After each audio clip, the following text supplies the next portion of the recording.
In today's video, I'm going to teach you how to edit the QuickBooks Online default email message text.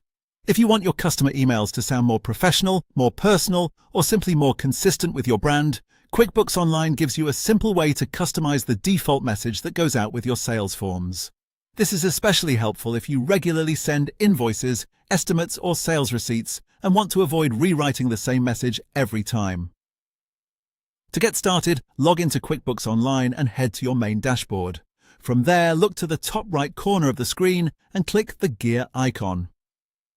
This is where many of your account preferences and company settings are stored. Under the Your Company column, select Account and Settings.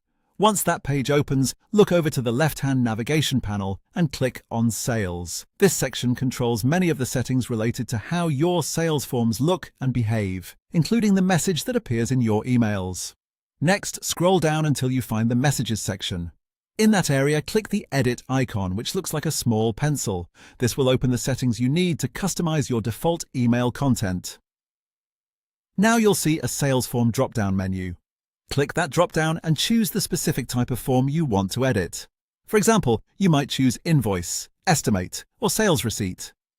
This part is important because each form type can have its own default email message, so make sure you're editing the one you actually use. If you'd like your emails to begin with a greeting, check the Use Greeting box. After that, select the greeting format you prefer. This can help your emails feel a little more polished and customer-friendly.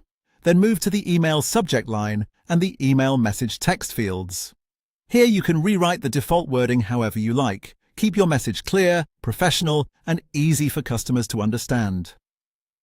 It's a good idea to include a tone that matches your business style while still making the purpose of the email obvious. When you're happy with the changes, click Save, then click Done to apply everything and close the settings window. That's it. Your updated default email message will now be used for the sales form you selected, helping you save time and keep your communication more consistent. If you customize multiple form types, just repeat the same process for each one.